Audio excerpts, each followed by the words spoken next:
ځمکه یې غر خو نه یې، ته دومره نر خو نه یې، ته څه لیډر خو نه یې. وحشت دې ولیدلو، دهشت دې ولیدلو، طاقت دې ولیدلو. دې ته طاقت ویلی شي، دې ته غیرت ویلی شي، دې ته جرت ویلی شي. ښکل په تندي یې کړلې، لاړې بندي یې کړلې، لاړې قیدي یې کړلې. اوس په رښتیا تباه شوې، تورو تنبو پناه شوې چې درته نر ووایم که بهادر ووایم که درته غر ووایم، درته جاهل ووایم او که قابل ووایم چې هم دې ځان مړ کړلو او هم دې ځان پل کړلو. دا ابسلیوټلی ناټ په ځای دی، آی کین ناټ په ځای دی، یا وای ناټ ویلې وي یا مای هارټ ویلې وي.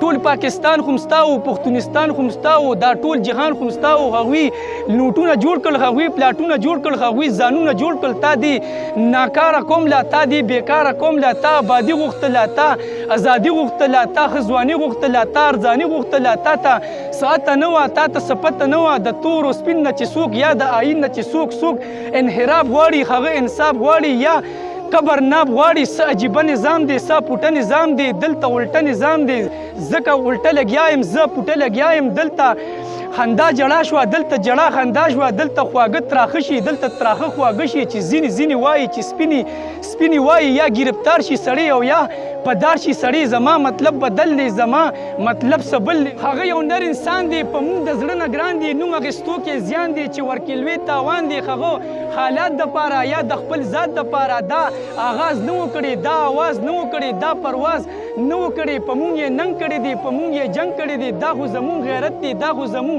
طاقت دی. دغه خو ستا عزت دی چې ستا آواز خاموش شو، هر چا آواز خاموش شو. په هر محاذ خاموش شم، هم زه شماس خاموش شم، هم زه شماس خاموش شم.